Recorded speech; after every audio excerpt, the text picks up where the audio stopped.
Tamil audio நாவல்ஸ்.com வழங்கும் அமரர் கல்கியின் பொன்னியின் செல்வன் பாகம் 3 கொலை வாழ் அத்தியாயம் 7 காட்டில் எழுந்த கீதம். வாசிப்பவர் ராஜேஸ்வரி கிருஷ்ணன். பூங்குழலி கோபத்துடன் ஓடுவதை நிறுத்தி திரும்பி நின்ற அதே சமயத்தில் இருள் சூழ்ந்த அக்காட்டகத்தே ஒரு இனிய கீதம் எழுந்தது. பொன்னார் மேனியனை புலித்தோலை அரைக்கசைத்து மின்னார் செஞ்சடை மேல் மிளிர்கொன்றை அணிந்தவனே. அந்த குரல் சேந்தன் அமுதனுடைய குரல் என்பதை பூங்குழலி உடனே அறிந்து கொண்டாள். கலகலவென்று சிரித்தாள். காலடி சத்தம் வந்த திசை வேறு என்பதை கூட அச்சமயம் அவள் மறந்து போனாள். அத்தான், நீதானா? ஆமாம் பூங்குழலி. எங்கே இருக்கிறாய்? இப்படி வா. இதோ வந்துவிட்டேன் என்று சொல்லிக்கொண்டே சேந்தன் அமுதன் அவள் முன்னால் வந்தான். நன்றாய் என்னை பயமுறுத்தி விட்டாய். எதற்காக இப்படி என்னை தொடர்ந்து வந்தாய்?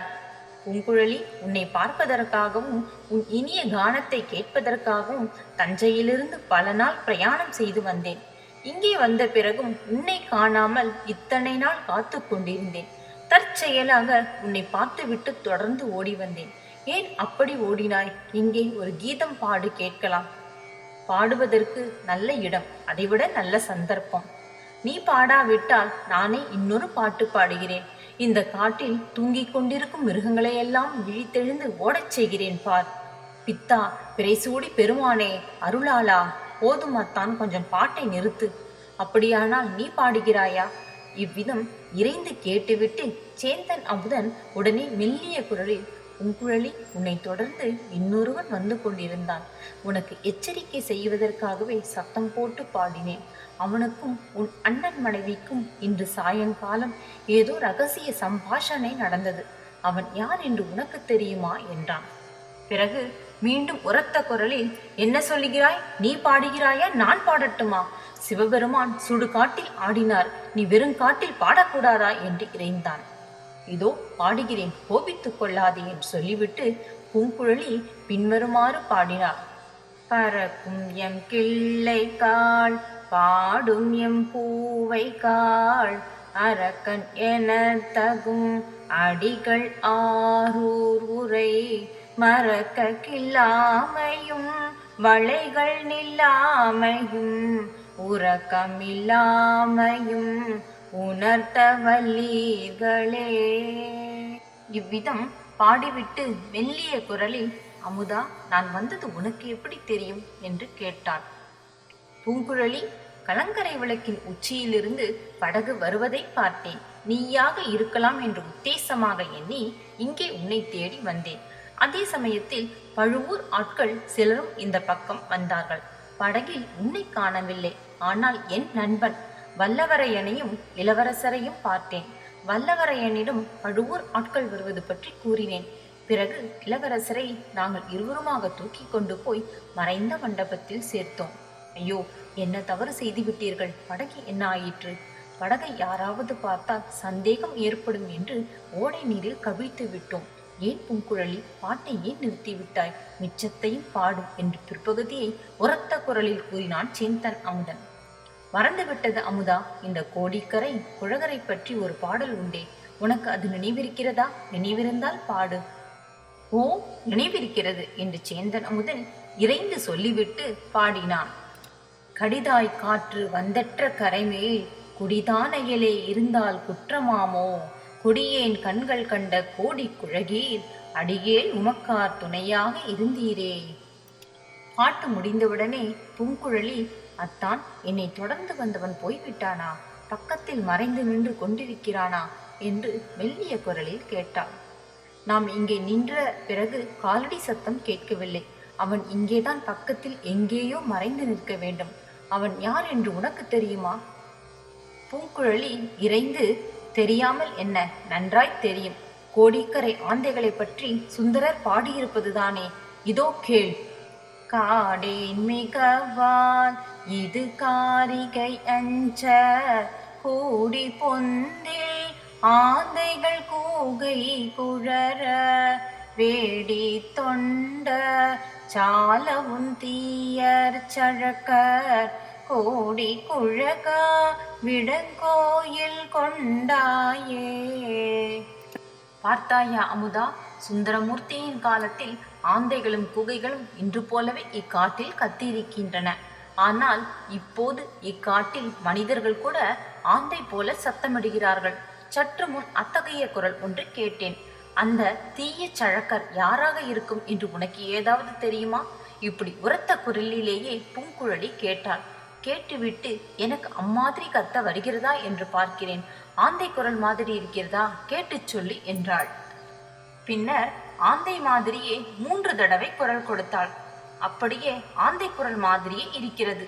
தேனினும் இனிய குரலில் தெய்வீக கீதங்களை பாடுவாயே, இதை எங்கே கற்றுக்கொண்டாய் என்று அமுதன் கேட்டான். மந்திரவாதி ஒருவனிடம் கற்றுக்கொண்டேன். மந்திரம் பலிப்பதற்கு இப்படி ஆந்தை போல கத்த தெரிந்திருக்க வேண்டுமா? உனக்கு மந்திர வித்தை கூட தெரியுமா என்ன? ஏதோ கொஞ்சம் தெரியும். என்னுடைய மந்திர சக்தியை பரீட்சித்து பார்க்கிறாயா? எப்படி பரீட்சிக்கிறது? இப்பொழுது நாம் பேசுவதையெல்லாம் நம் பக்கத்தில் ஒருவன் மறைந்திருந்து கேட்டுக்கொண்டிருக்கிறான். நீ வேண்டுமானால் தேடிப்பார். இவ்விதம் பூங்குழலி கூறி வாய் மூடுவதற்குள்ளே காட்டில் சலசலப்பு சத்தம் கேட்டது. மந்திரவாதி ரவிதாசன் மறைவிலிருந்து வெளியே வந்தான். அஹஹா என்று சிரித்துக் கொண்டே வந்தான். பெண்ணே, அப்படியா சமாச்சாரம்? உனக்கு தந்திரம்தான் தெரியும் என்று நினைத்தேன். மந்திரம் கூட தெரியுமா என்று கேட்டான். அட பாதகா, நீதானா? பெண்ணே, நான் யார் என்று உனக்கு தெரியுமா? இலங்கையில் இளவரசரை கொல்ல பார்த்தவன் நீ. அது உன்னால் முடியவில்லை. ஆகையால் நடுக்கடலில் மந்திரம் போட்டு சுழற் காற்றை வரவழைத்து இளவரசரையும் அவருடைய சிநேகிதனையும் மூழ்கடித்து விட்டாய். அவர்கள் மூழ்கியது உனக்கு எப்படி நிச்சயமாக தெரியும்? நீ பார்த்தாயா? 2 பேருடைய உடல்களும் கரையிலே வந்து ஒதுங்கின. பூதத்தீவிலே குழி தோண்டி அவர்களை புதைத்து விட்டு வந்தேன். துரோகி, உன் மந்திரத்தில் இடிவிழ. பெண்ணே, என்னை ஏமாற்ற பார்க்காதே. என்னுடைய மந்திரத்திற்கு பதில் மந்திரம் போட்டு நீ அவர்களை உயிர் பிழைக்க செய்யவில்லையா? ஐயோ, அது எப்படி உனக்கு தெரிந்தது?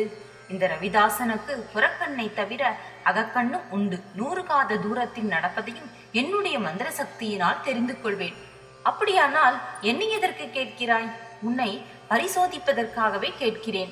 அவர்களை எங்கே ஒளித்து வைத்திருக்கிறாய் என்பதை சொல்லிவிடு. இல்லாவிட்டால் உங்கள் இருவரையும் இங்கேயே எரித்து சாம்பலாக்கி விடுவேன் என்றான் ரவிதாசன். அவனுடைய புறக்கண்கள் அச்சமயம் நெருப்பு தணல்களைப் போல் அனல் வீசி ஜொலித்தன. என்ன, உண்மையை சொல்கிறாயா மாட்டாயா? ஓம் ஹ்ரீம் ஹாம் வஷட், இதோ என் மந்திர சக்தியை காட்டப் போகிறேன். பூங்குழலி பயத்தினால் நடுநடுங்கி சேந்தன் அமுதனை கெட்டியாக பிடித்து கொண்டாள்.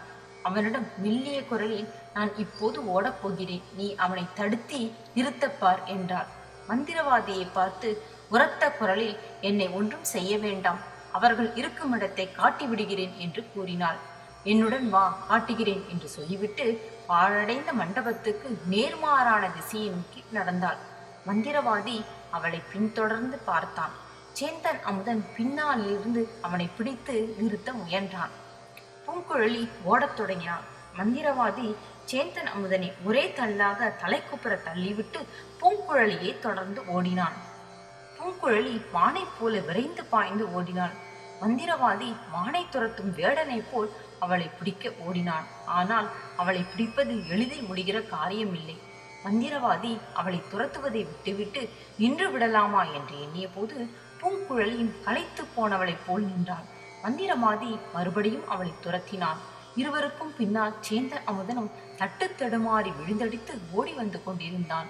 ஓடும்போது மறைந்த மண்டபத்துக்கு போய் அங்குள்ளவர்களுக்கு எச்சரிக்கை செய்யலாமா என்று அவன் அடிக்கடி நினைத்தான். அதே சமயத்தில் பூங்குழலியை மந்திரவாதியிடம் தனியாக விட்டு போகவும் அவனுக்கு மனம் வரவில்லை. பூங்குழலி ஒரு மேட்டின் மீது ஏறி நின்றாள். அங்கே சற்று காத்திருந்ததோடு அல்லாமல் திரும்பி பார்த்து மந்திரவாதியை கைத்தட்டி அழைத்தாள். மந்திரவாதி மேல்மூச்சு கீழ்மூச்சு வாங்க அவள் அருகில் போய் நின்றான். அவளை கெட்டியாக பிடித்து கொண்டு அவள் கன்னத்தில் 4 அறை கொடுக்க வேண்டும் எண்ணிய சமயத்தில் பூங்குழலி, அதோ பார் என் காதலர்களை என்றாள். அவள் சுட்டி காட்டிய திசையை மந்திரவாதி பார்த்தான். 300 தடவை வந்தியத்தேவன் கண்ட காட்சியை அவனும் கண்டான். சதுப்பு நிலத்தில் ஆங்காங்கு தீப்பிழம்புகள் குப் குப் என்று தோன்றுவதும் கப் கப் என்று மறைவதுமாய் இருந்தன. ரவிதாசனுக்கு அந்த பயங்கர தோற்றத்தின் காரணம் என்னவென்று தெரியும் என்றாலும் அச்சமயம் அவனுக்கு ரோமம் சிலிர்த்தது. மந்திரவாதி, உனக்கு மந்திரம் தெரியும் என்றால் இந்த கொள்ளிவாய் பிசாசுகளை ஓட்டுவதற்கு ஒரு மந்திரம் போடு பார்க்கலாம். இவை என்னை பாடாய் படுத்தி வைக்கின்றன என்றாள். ரவிதாசனுக்கு அளவில்லாத கோபம் பொங்கிக் கொண்டு வந்தது. பெண்ணே, என்னை ஏமாற்றலாம் என்று பார்க்கிறாயா என்று கர்ஜித்தான். உன்னை எதற்காக நான் ஏமாற்ற வேண்டும்? இளவரசரும் வல்லவரையனும் இருக்கும் இடத்தை காட்டுகிறேன் என்று சொல்லி நீ என்னை இழுத்து அடிக்கவில்லையா? அவர்கள் இறந்து விட்டார்கள் என்று நான் சொன்னதை நீ நம்பவில்லை. வேறு என்ன செய்யட்டும்? இளவரசர் இறந்தது உண்மைதானா? ஆணையிட்டு சொல்வாயா? ஆணை எதற்கு? அதோ ஆகாசத்தை பார். ரவிதாசன் வானத்தை நோக்கினான்.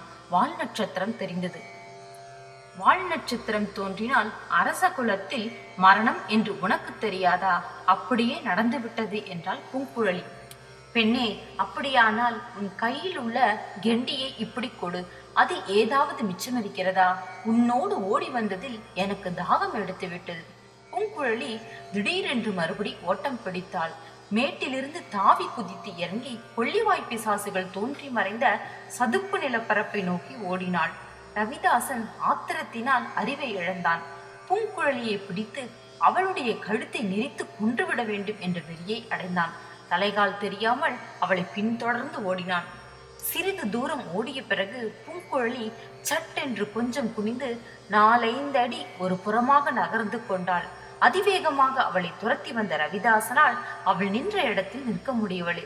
அவளுக்கு அப்பால் சில அடி தூரம் வரையில் சென்று நின்றான். திரும்பி அவளை பிடிப்பதற்காக பாய பார்த்தான். ஆனால் முடியவில்லை. கால்களுக்கு திடீரென்று என்ன நேர்ந்து விட்டது? அவை ஏன் இப்பொழுது நகரவில்லை? அவை ஏன் சில்லிட்டிருக்கின்றன? இது என்ன? உள்ளங்காலிலிருந்து சில்லிப்பு மேலே மேலே வந்து கொண்டிருக்கிறதே.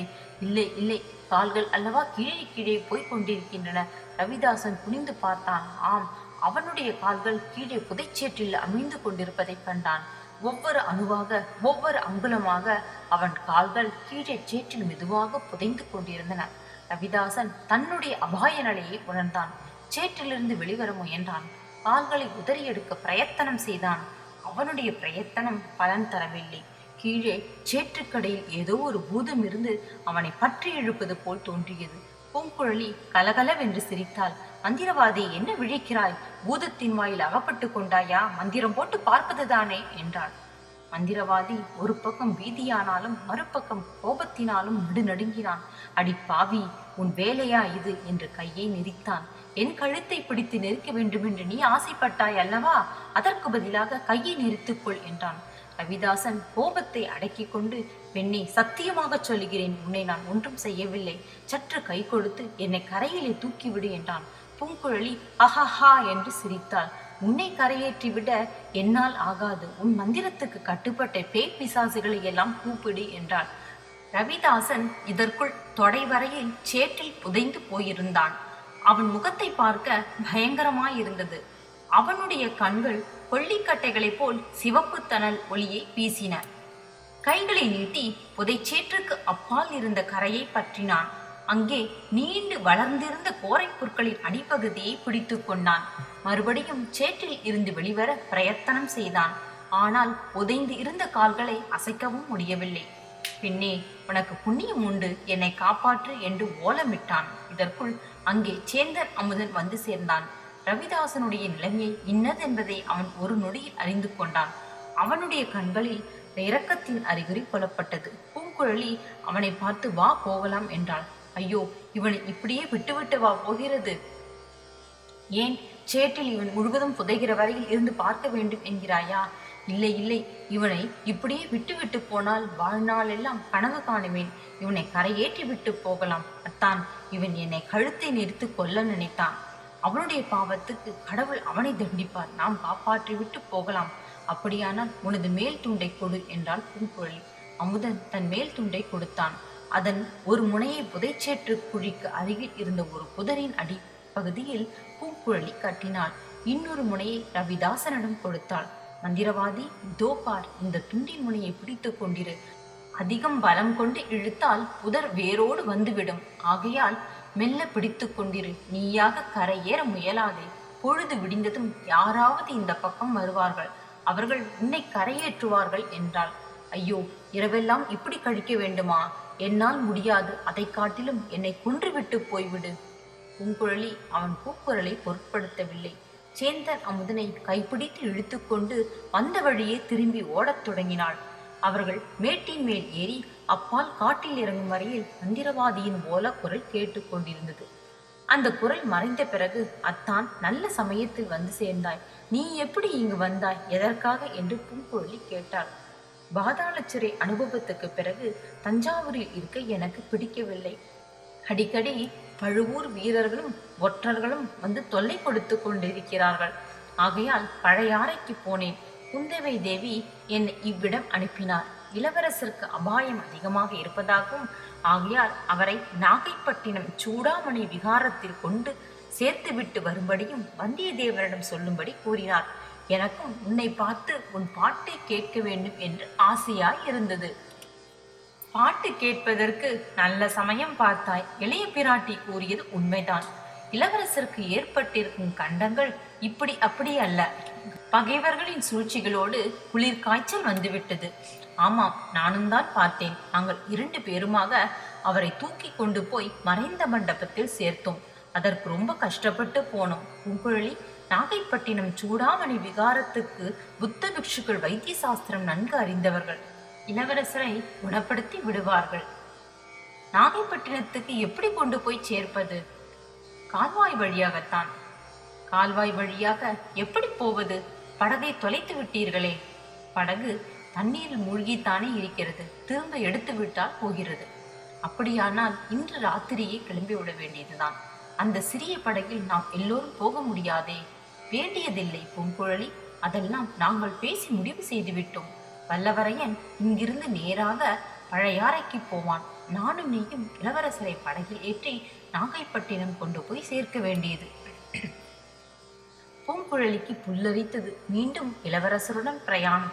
பால்வாயில் படகில் நாகைப்பட்டினம் வரையில். வழியில் அபாயம் ஒன்றும் ஏற்படாமல் இருக்க வேண்டும். இருவரும் மறைந்த மண்டபத்தை அடைந்தார்கள். மண்டபத்தை நெருங்கியதும் சேந்தன் அமுதன் பலமாக கையை தட்டினான். யார் அங்கே என்று வந்தியத்தேவனுடைய கடுமையான குரல் கேட்டது. நான் தான் சேந்தன். இன்னும் யார்? என் மாமன் மகள். வந்தியத்தேவன் மண்டபத்தின் வாசலில் வந்து எட்டி பார்த்தான். வேறு யாரும் இல்லையே. இல்லை. ஏன் சந்தேகம்? மெல்ல பேசுங்கள். இளவரசர் தூங்குகிறார். கொஞ்ச நேரத்துக்கு முன்னால் இங்கே யாரோ ஒருவன் வந்தான். நீதானாக்கும் என்று நினைத்து வெளியில் வந்தேன். நீ இல்லை. மந்திரவாதியை போல் தோன்றியது. அப்புறம் அச்சமயம் உன் பாட்டின் குரல் கிளம்பியது. பாடுவதற்கு நல்ல நேரம் பார்த்தாய் என்று எண்ணிக்கொண்டேன். நல்ல வேளையாக அந்த மந்திரவாதியும் கேட்டுவிட்டு திரும்பி போனான். அவனை நீங்கள் பார்த்தீர்கள்? பார்த்தோம். அவனை என்ன செய்தீர்கள்? நான் ஒன்றும் செய்யவில்லை. இவள்தான் அவனை புதைச்சேற்று குழியில் இடுப்பு வரையில் இறக்கி நிறுத்திவிட்டு வந்திருக்கிறான். இவளுடைய குரல் கூட கொஞ்சம் கேட்டதே. ஆம், பூங்குழலியும் ஒரு பாட்டு பாடினாள். அதை கேட்டதும் இளவரசருக்கு சுய உணர்வு வந்தது போல் தோன்றியது. யார் பாடுகிறது என்று கேட்டார். ஓடக்கார பெண் என்றேன். பாட்டை கேட்டுக்கொண்டே தூங்கிவிட்டார். பூங்குழலிக்கு மீண்டும் மெய் சிலிர்த்தது. இவள் பாட்டு மட்டும்தானா பாடினாள்? ஆந்தை போலவும் கத்தினாளே. அதுவும் என் காதில் விழுந்தது. காட்டில் ஏதோ அதிசயம் நடைபெறுகிறது என்று நினைத்து கொண்டேன். நீங்கள் அத்தானும் மாமன் மகளும் வசந்தோத்சவம் கொண்டாடுகிறீர்களோ என்று நினைத்தேன். இது என்ன வீண் பேச்சு என்றால் பூங்குழலி. வேறு என்ன செய்வது? இரவு எப்படியேனும் கழித்தாக வேண்டும் என்றான் வந்தியத்தேவன். இல்லை, பொழுது விடிந்து இங்கே இருந்தால் தப்பி பிழைக்க முடியாது. ராத்திரியே புறப்பட்டாக வேண்டும். அச்சமயம் எங்கேயோ வெகு தூரத்தில் நரிகள் ஊளையிடத் தொடங்கின. அந்த ஊளை சப்தத்துக்கு இடையில் ஆந்தை குரல் ஒன்றும் கேட்டது. சேந்தன் அமுதன் நடுங்கினான். அவன் மனக்கண்ணின் முன்னால் மந்திரவாதி சேற்றில் புதைந்திருப்பது, அவனை சுற்றி நரிகள் ஊளையிட்டு கொண்டு நெருங்கி நெருங்கி வருவதும், மந்திரவாதியை ஆந்தையைப் போல் கத்தி நரிகளை விரட்ட பார்ப்பதும் தென்பட்டன. வந்தியத்தேவனும் சேந்தன் அமுதனும் இளவரசரின் தூக்கம் கலையாமல் தூக்கி கொண்டார்கள். பூங்குழலி பின்தொடர்ந்து சென்றாள். கால்வாயின் கரையை அவர்கள் அடைந்தபோது சந்திரன் உதயமாகி இருந்தது. கரையில் இளவரசரை ஒரு மரத்தின் பேரில் சாய்த்து படுக்க வைத்தார்கள். பூங்குழலியை அவர் பக்கத்தில் இருக்கச் செய்துவிட்டு வந்தியத்தேவனும் சேந்தன் அமுதனும் தண்ணீரில் இறங்கினார்கள். முழுகி போயிருந்த படகை மிக பிரயாசையுடன் மேலே எடுத்து கரையோரமாக கொண்டு வந்தார்கள். இளவரசர் கண் விழித்தார். மிக மெல்லிய குரல், தாகமாய் இருக்கிறது என்றார். பக்கத்தில் இருந்து அவரை பார்த்து கொண்டிருந்த பூங்குழலி கெண்டியில் இருந்த பாலை அவருடைய வாயில் ஊற்றினாள். சிறிதளவு பால் அருந்திய பிறகு இளவரசர், பூங்குழலி, நீதானா? சொர்க்கலோகத்தில் யாரோ ஒரு தேவ கன்னிகை என் வாயில் அமுதத்தை ஊற்றுவது போல் தோன்றியது என்றார். நன்றி நேயர்களே, மீண்டும் அடுத்த அத்தியாயத்தில் சந்திக்கலாம்.